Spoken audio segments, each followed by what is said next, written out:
Okay, everyone, just take a breath. Take a breath. I know you saw the title of this video and ran straight to the comments to let me know a piece of your mind. That is absolutely fine. I just need you to breathe and I need you to calm down. I will explain myself. Last year, I was on a BET show called Dating Black.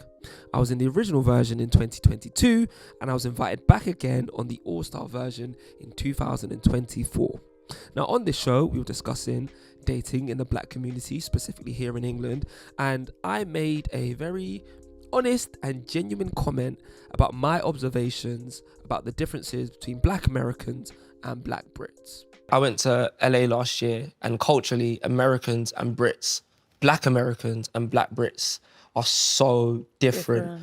Like, Americans are very forward, very direct. What you see is what you get. British people, we kind of do the typical British thing where we kind of not give too much. Quite reserved. Can't be too excited. We get branded as, he's a beg, or he does too much. And then that then seeps into how people date. It's very hard for people to be their unapologetic self. Yeah. First of all, braids are rare. Hilarious. I actually can't believe I had braids. Insane.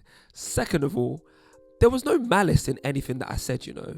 In fact, I was praising black Americans for their determined and aspirational outlook on life. But what followed me posting that video and that video getting posted online still confuses me to this day, because the clip kind of somewhat went a little bit viral on TikTok and I kept getting comments along the lines of, "You're not black, you're American.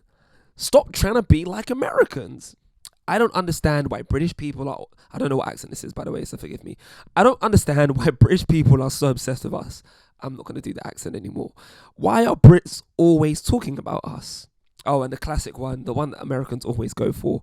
Go eat some beans on toast. Okay, cool. If we're going to talk about the rivalry, we're just going to need you to update your starter pack of jokes about Britain.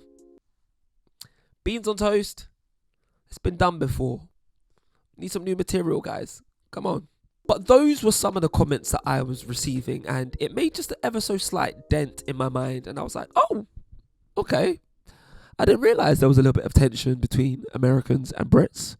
And then when Keith Lee went on his UK food tour, it got even worse. It got 10 times worse.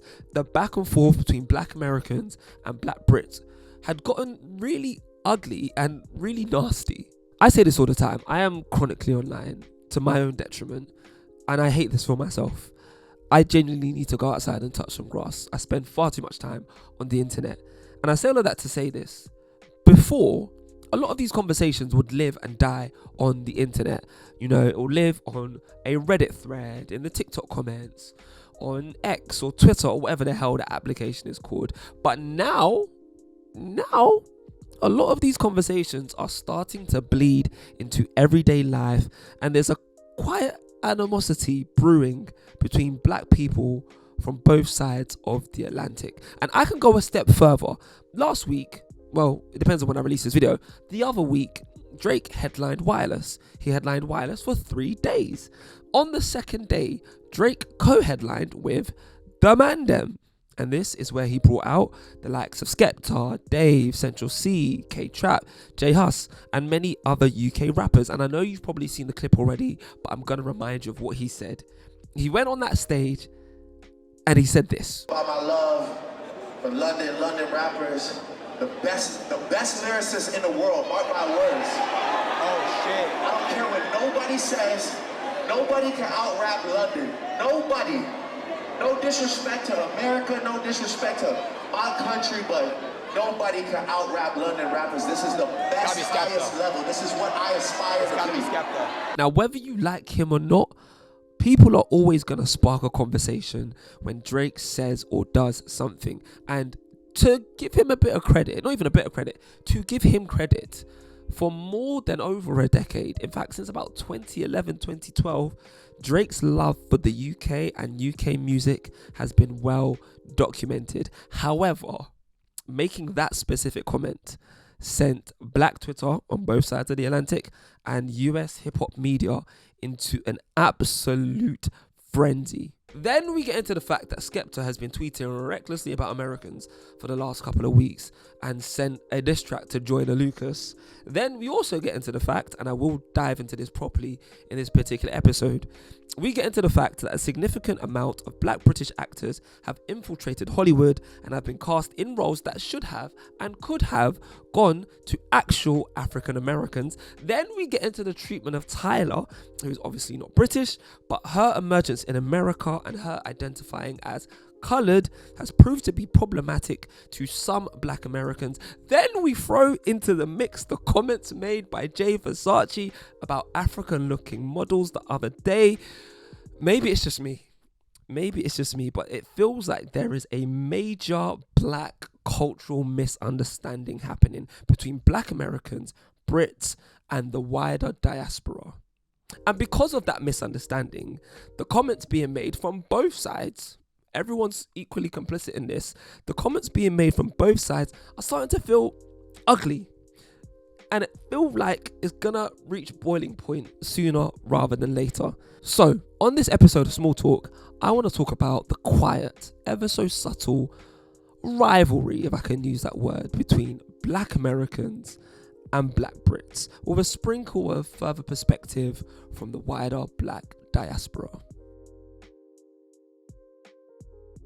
Hi, my name is Ore. I am a presenter, broadcaster, cultural commentator, and all-round creative idiot.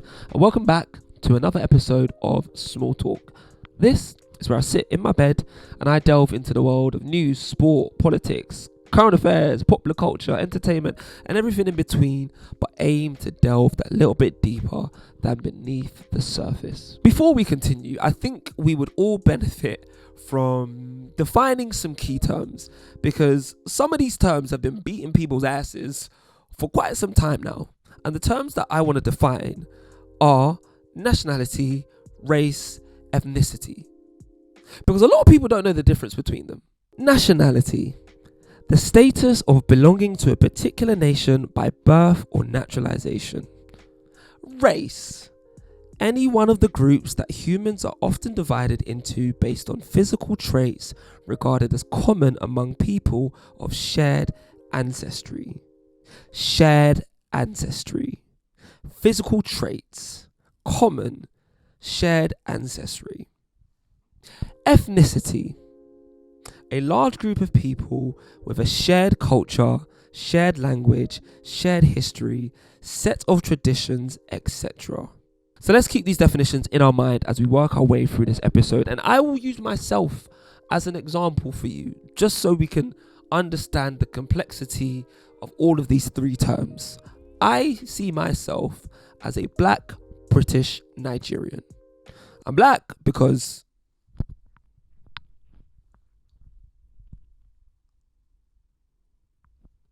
I'm black. I'm British because I was born here. I've lived here my entire life. I've grown up here. I'm a law-abiding, tax-paying member of society. I am British. And also, I got one of these.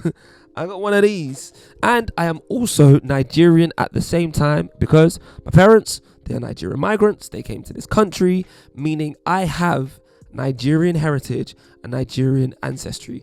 And also, my full name is Orelua Olayemi Olumide Samuel Sherif Moro Ololuwayo Olukoga.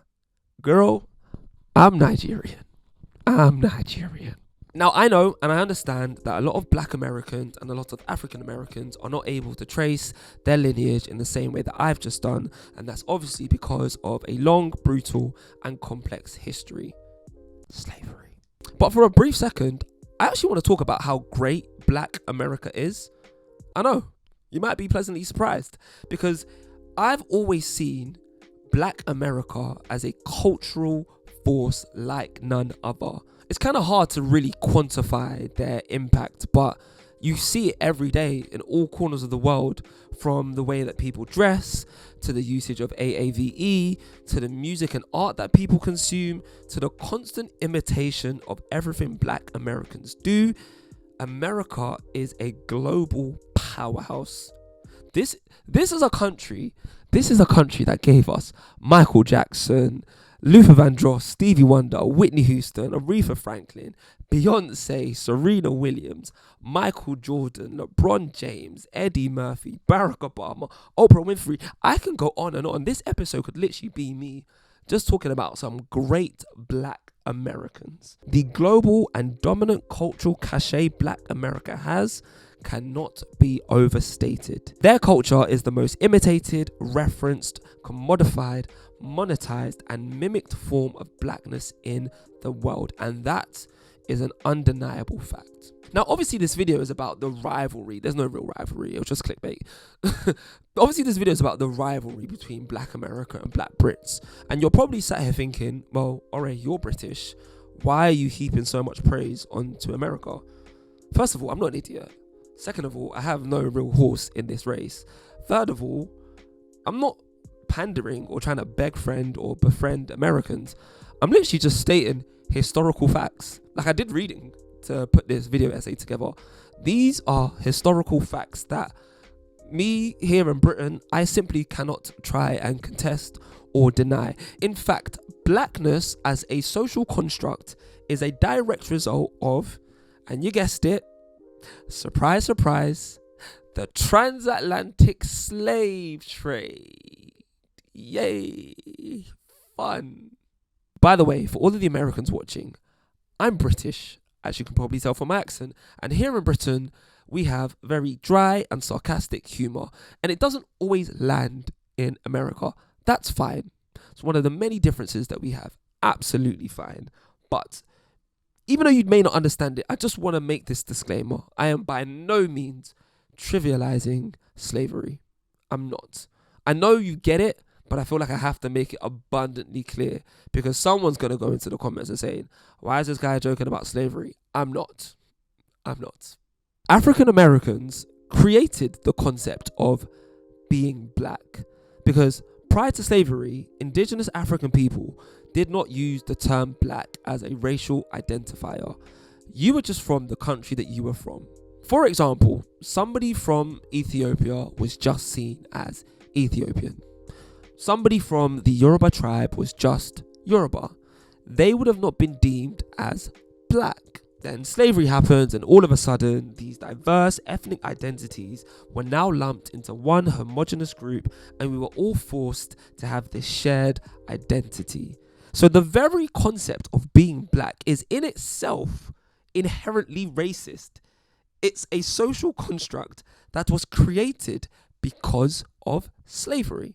Then the civil rights movement happens in America, and African Americans reclaimed the term black and used it as a source of pride and solidarity, rejecting the previous negative connotations imposed via slavery. Now, that is a shortened version of a very clear, long, brutal, and deeply traumatic history. But the point that I am trying to make, the point that I'm trying to get to, is that African Americans created the term black. They didn't create the color black. They created the idea of being black. You with me? So I can kind of understand why some African Americans do not like when non-African Americans use the term black as a racial identifier. And some of them argue that black Brits, people like myself, and other black people in the diaspora haven't earned the right to the title black in the same way that they have. But you see, this is where my problems start to arise. You see, somewhere in the middle, black American culture became global black culture by default. As in, if you have this complexion or you had the one drop, wherever you were in the world, you would be seen as black. And I don't know about you, but sometimes I feel like Americans don't really know or don't really understand just how powerful and influential their nation is. As in, the United States of America is the very definition of global imperialism. Whatever happens in America affects the rest of the world in the way that some of the American citizens don't fully understand or fully comprehend. Let's take the man that's playing as president, for example. You know, that pussy grabbing individual, the individual that refuses to release the client list of Epstein or whatever the hell is going on. Let's take that individual, for example. This is a man that one day woke up and decided that he wanted to impose a ridiculous level of tariffs on nations around the world, and came so close to tanking the global economy in the process. That is the level of power that I'm talking about when it comes to the United States. Now, here in Britain and in many other parts of the world, we grew up on American television and American content. I distinctly remember watching The Fresh Prince of Bel-Air, One-on-One, My Wife and Kids, Kenan and Kel, Sister Sister. I grew up listening to Usher, Cisco, B.I.G., Tupac, Destiny's Child, Mary J. Blige. All of this was part of my cultural upbringing, and those images of blackness were now being transported all over the world. And even though I wasn't personally American, I felt like I could identify with the people that I was seeing on my screen. It was a form of representation. And we had representation here in England, but not to the level that the Americans had. Not even remotely close to that level, in fact. So I was feeling that, and I was sat here in London. I'm pretty sure, and I can't speak for other nations, I'm pretty sure kids in Paris, Lagos, Johannesburg, Rio de Janeiro, and many other cities across the world were experiencing the same thing that I was experiencing, and forming their worldview via the lens of American TV. And without realizing it, America and American television created a global black identity. So we've spoken about how America created blackness. Now let's talk about the land that I'm from, the United Kingdom, the UK. I just want to interject really quickly. I want to say a massive thank you for watching this video. I hope you're enjoying it. It's going to get juicier later, because I'm going to get into how black Brits have gone to America and have effectively taken a lot of the roles off of black Americans. And we're going to get into that a little bit later. But before we even get there, I would absolutely love for you to subscribe to this channel if you are new here. We try to do as many videos as possible. I say we, it's just me. I write this, I film this, I edit this, I put this together. I'm quite literally a one-man band. So, yeah, it would mean a lot to me if you were to subscribe, to comment, to like, to share, and just to be involved. You know, I've got loads of other great videos lined up, and you don't want to miss out when those videos land. So hit the subscribe button. Thank you once again, and back to the video. The United Kingdom. Tea, crumpets, biscuits, the Queen, Big Ben, beans on toast. That is the extensive knowledge that some Americans have of the UK. Meanwhile, for me, and for many other people in Britain, this is the United Kingdom. I'm sorry to hear that your grandma passed away. I actually am. Like, obviously, I'm gonna be upset about that, yeah. And then, you know, the only thing is, no one can force me to be a mate or anything, yeah. And I don't want to be mates with you, alright? You see, like the US, the United Kingdom has a very troubled history with race. And, you know, not even just race. The United Kingdom has a troubled history with class, with working class people, with poor people. The UK just doesn't like poor people. If anything, the Americans took racism from us. We did racism first. They stole our chain. And I use the term we very loosely for obvious reasons. But British people are the final boss of racism. We are quite literally the masters of it. Here in Britain, no one's going to call you a to your face. However, the National Front would like to have a conversation, but nobody's really going to do that here. In Britain, it's more of a subtle, cold shoulder. It's more passive aggressive in its approach. It's more of a, but where are you really from type question. That's how British people do racism. It's so subtle and it's so nuanced that you might miss it if you're not paying attention. And this nation is also very, very good at deleting and altering history. Lest we forget, Great Britain created the transatlantic slave trade. It is a British creation. They just outsourced the pain to the people that they colonized. And British people love to do this thing, yeah. Brits love to remind us that, oh, we were the first to abolish slavery, like that's some sort of achievement. Like you should get a thumbs up and a gold sticker. Here in the UK, we don't have guns, but we have a bit of a problem with kitchen utensils, you know, the one that I'm talking about. And a lot of people here get. And the equivalent of saying we were the first to abolish slavery is kind of like saying, oh, I multiple times over and over again in your leg, in your arm, in your lung, in your diaphragm, in your neck, and you are bleeding from all of those sources. But I offer to drive you to the hospital, and I'll stop at McDonald's to buy you a Happy Meal on the way, and I'll get you a plaster to cover your little boo-boos. You should be grateful that I'm at least doing that for you. That's the equivalent of what British people do. Anyway, I digress. The United Kingdom is a cold, isolated nation that created a global empire to benefit from the natural resources in hotter climates around the world. Here in Britain, we can't grow a lot of things, so they had to go to other parts of the world and forcefully take it as their own. Now, black or African people have lived in Britain for centuries. The ivory bandaged lady is a black British Roman woman that lived in Britain in the Roman times. And then we have Henry VIII, the man who couldn't keep it in his pants. He had a black trumpeter. John Blanquet, I believe I'm saying his name properly. John Blanquet was an African trumpeter who played for the king. You see, like African Americans, black Brits are also descendants of Africans and Caribbeans. And a lot of us are now first, second, third, fourth generation, and quietly a lot of us are more British than we are the actual nation our heritage is from. Like if I go to Nigeria tomorrow and I speak in this accent, they don't see me as Nigerian, they see me as British. Whereas I don't feel fully British here in England, but I'm also not fully Nigerian. So we live in this murky water where you're kind of stateless, which is why we've latched on to the global identity of black British. Then we factor in the fact that our history is a little bit more recent and has been documented a little bit better. We've had things like the Windrush generation and their contributions to British society after the war, or we can talk about the impact of a genre like grime, which gained popularity and prominence in the early 2000s here in the UK.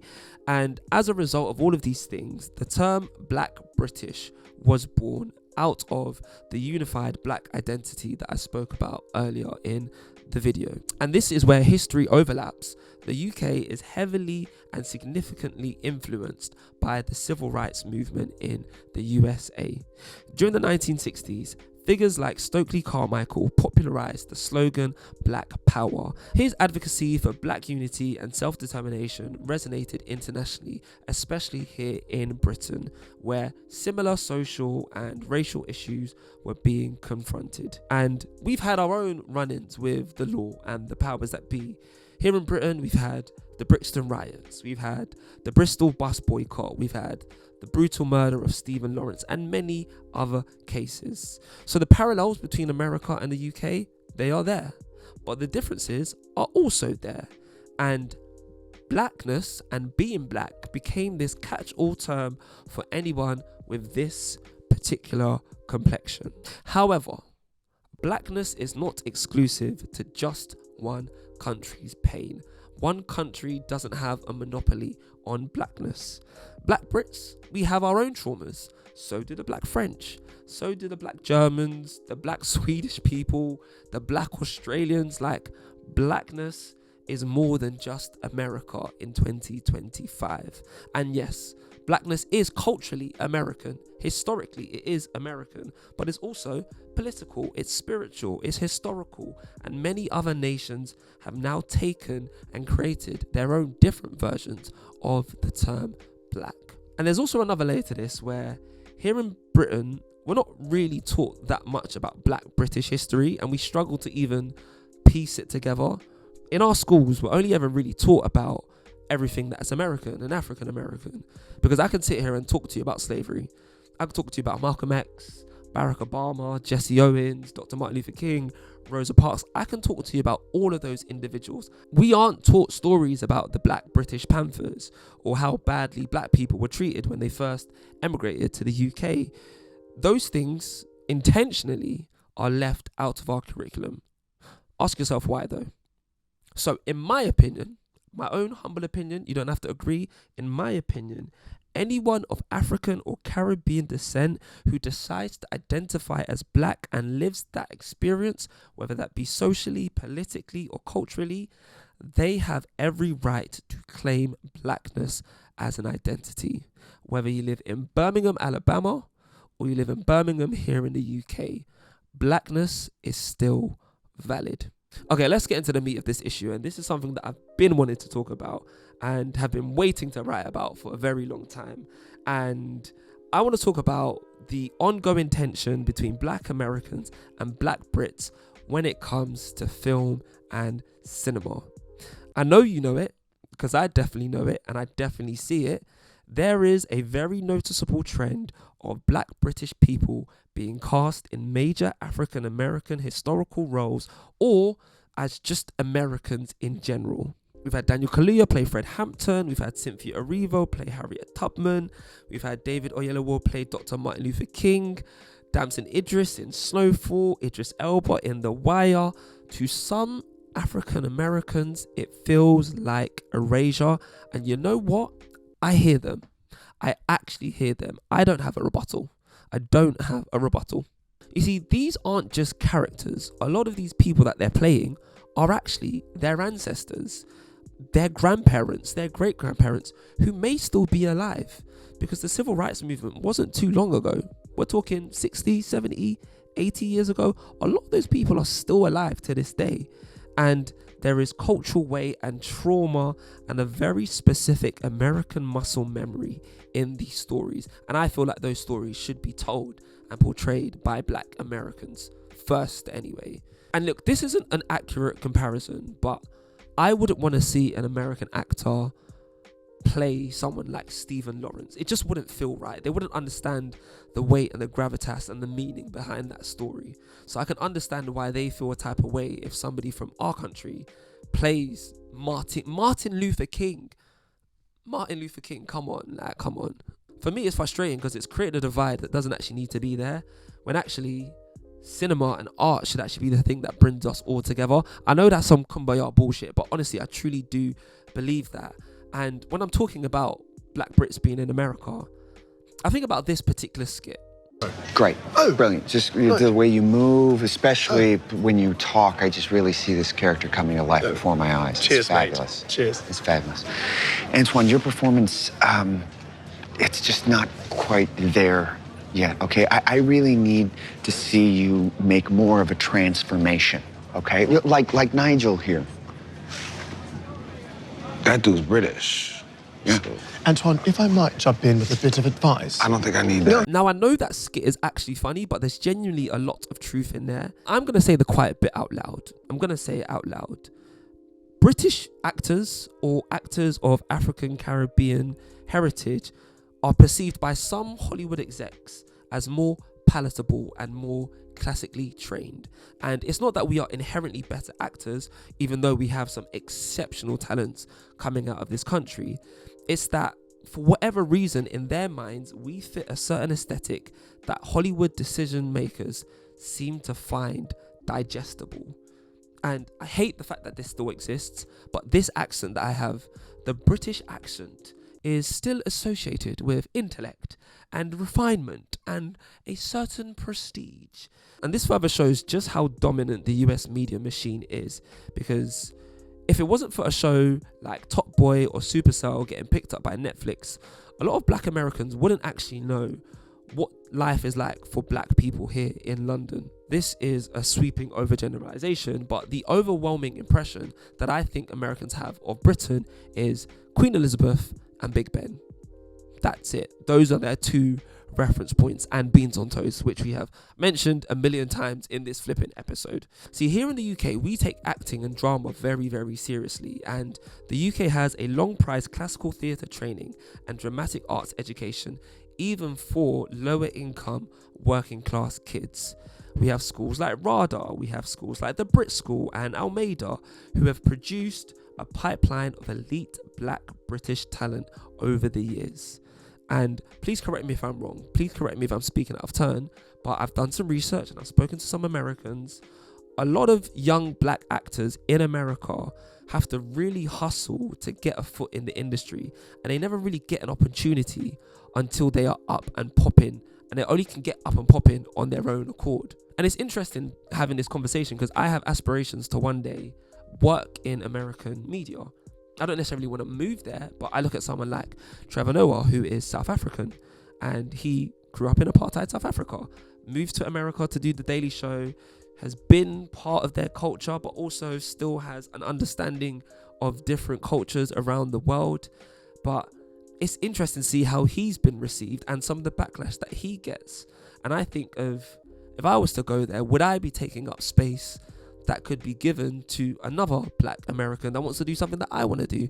I don't know. It's a catch-22, and it's definitely something that has played on my mind. The disparity in access to training and opportunities can make it look and can make it seem that on the surface, black Brits are better actors, when actually in reality, it's just the system here in the UK that has just given us more opportunities earlier on. I don't think the blame should be laid at the feet of black British people, and I also don't think black Americans should take the blame either. I think the blame should be leveled at the industry, the producers, the casting directors, the studios, the people in positions of power who don't often understand the cultural nuances between blackness in America and blackness elsewhere. The problem is, and this is my impression, they see melanin and they see this skin color and this complexion as interchangeable.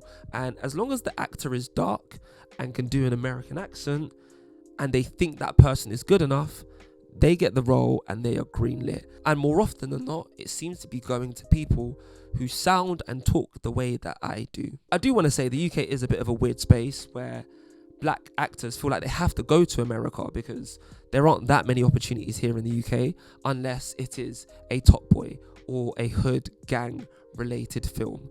That is like the pillar of what we can achieve here in the UK, and a lot of us aspire for more, hence why we flee the nest and go to the land of America. This isn't about who's more talented or who's more deserving. It's about power, access, and cultural ownership.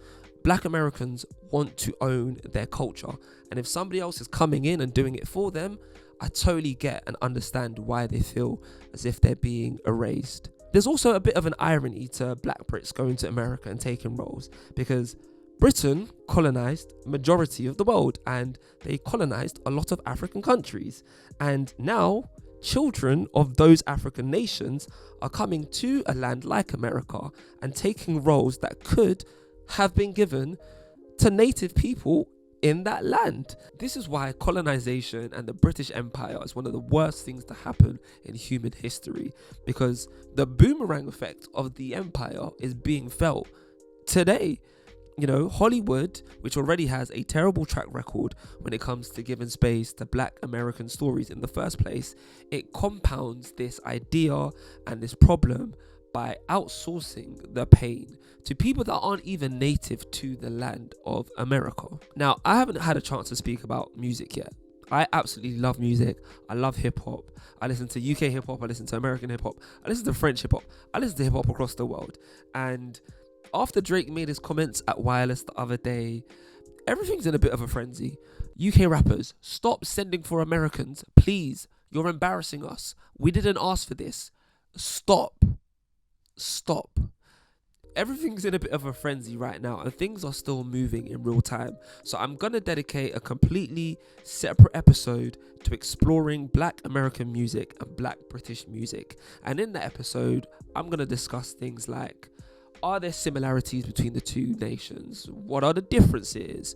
Did the UK copy American culture? Why can't Americans understand our accents when we rap? All of these questions and more, that's going to be addressed in another video. So make sure you subscribe so you know when that video lands.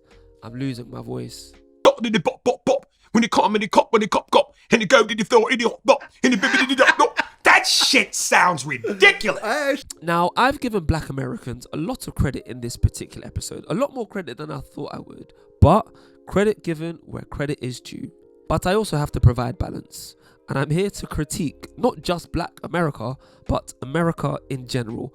And I have notes. notes. And my first note says, America has a main character syndrome. America has a main character syndrome. And this isn't even race exclusive either. Because of its imperialist nature, America as a nation subtly believes that it is the center of the earth. A lot of Americans only care about what happens in their country. And ask anyone from any other country outside of the US what they think of the US. And I kind of have a feeling that I know what they're going to say in advance. What's the first thing that comes to your mind when you think of Americans? Loud. Loud. Loud. Is it loud? Pretty loud sometimes. I think of America, I think instantly about guns. I just don't see why you need to have a gun. In Poland, guns are really hard to get. It's still kind of illegal. And here, it's not that easy to get a gun. There's far too many guns in America. Of course, their laws need to be restricted. Now, bringing it to Black Americans, and this is also true for American folk in general, a lot of them don't necessarily need to look outside of their state. Geographically, landmass wise, America is massive. They don't need to pay attention to what's happening in Europe, in Africa, in Australasia. They don't care. It doesn't really bother them. It doesn't move them in any way, shape or form. And that's absolutely fine, but that's a terrible reflection on the American education system. And the American education system is already poor enough as it is. And in the words of George Bush, children are being left behind. Kids are being left behind. Let's take the whole Tyler fiasco, for example. And this is a South African woman who makes amapiano music, who makes pop music, who's very self-assured and very confident. She identifies as a coloured woman. Now, I understand that term and that word has deeply negative connotations for a lot of Black Americans. I'm not going to negate that. But also, being coloured is an actual racial classification in South Africa. And that could have been a great educative moment for Americans to learn about a nation and a culture that is different to their own. But that wasn't the case. In fact, it was the complete opposite. In fact, Tyler went on to being labelled as uppity, and there was just a general feeling of disdain towards her and the fact that she didn't go to America and essentially bow at their feet. Now, I want us to please engage our minds critically. Please engage our minds critically. I'm, of course, not talking about all Americans. I'm just talking about a very loud minority, both online and in the media. You see, there has been this image of Africans that has been portrayed in the media for many decades now, and it's this image that has followed Africans around for years and years and years. You know, it's a negative, primitive, flies around the mouth, malnourished, abject poverty image, which does exist in Africa, but that doesn't tell the full story. And the ripple effect of that imagery still reigns true today. It's one of the reasons why you often find Americans referring to Africans as the motherland, or when Black Panther was released, everything was all about Wakanda, you know, or coming to America. That's their idea of Africa. And I know it's coming from a genuine place, but there are 54 nations in the continent of Africa. You have to be specific about the one that you're talking about. It's not that hard. It's not that hard. And dare I say it, a lot of them aren't used to a woman like Tyler displaying that level of confidence. It doesn't quite compute with the conditioning that they've received about Africa. I often feel that there is this expectation for Africans that go to America to be overly grateful and to ever so slightly bow our heads in reverence and thank you so much for the opportunity. Like, what the hell? And because Black America has such cultural dominance, some African Americans carry themselves with a feeling of, I'm better than. They don't say it directly, well, some do, but there is this air of superiority that I feel with some African Americans. Everything is about them. It's about their struggle, it's about their culture, it's about their soul experience of racism. Meanwhile, they are unaware of the struggles happening across the world and outside of the USA. And to be fair, listen, it's partially deserved because, you know, the world, as we have established, has been watching America for decades. But Being the most visible doesn't mean you're the only person in the room. Many African Americans haven't actually left the US, and that's not because that they don't want to, but it's because of their systems. A lot of people don't have passports in America, which was mind-blowing to me. And as a result of that, there is sometimes a lack of awareness of the global world. There is a whole world of blackness out there, from Caribbean to African to Afro-Latina to Afro-European, and many African Americans haven't been taught about those cultures and those people. Because of the lack of exposure, there is an element of cognitive dissonance when it comes to talking about people from outside of America. The tension between both sides lie in the idea that one group's blackness is somewhat more real, more earned, and more authentic than the others, and kind of becomes this annoying competition, which it shouldn't be, about who suffered more. To conclude, African Americans, Black Brits, one melanin, two worlds. We have more that unites us than divides us. Blackness is global, it's complex, and it's multifaceted. See, Black Americans may have the loudest voices and the loudest microphone, but they are not the only ones in the choir. Black Brits were marching in the 80s, South Africans were toppling apartheid, Jamaicans were rebuilding the UK after the Windrush, Nigerians were fighting for independence, the Congolese were revolting against King Leopold II. We all have our individual stories to tell. There should be no monopoly on blackness, just different chapters of the same dark and twisted novel. When African Americans often mistake us for copying their culture, it's actually us reaching an arm and trying to connect with you and relating to a shared experience with our own local twist. So yes, people in Paris use AAVE.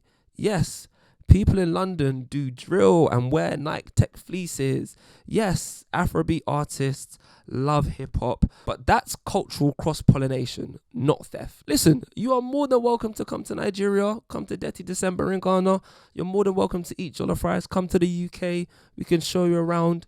We want to share those experiences with you. We need African Americans to keep shining, and they will keep shining. But I also just want them to zoom out for a second and see a wider lens and a wider perspective that they necessarily haven't been exposed to. Yes, you are the main character, but you're not the only ones here. This is an ensemble cast, and there is room for everyone in this narrative.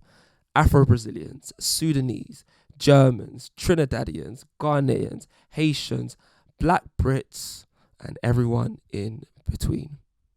Yo, thank you very much for watching this video. Thank you very much for watching this episode. Make sure you hit the subscribe button. Let me know your thoughts in the comments. Remember, you can listen and watch episodes of Small Talk on Spotify as well. The link to the Spotify is in the description. And I will see you on the next one. Goodbye.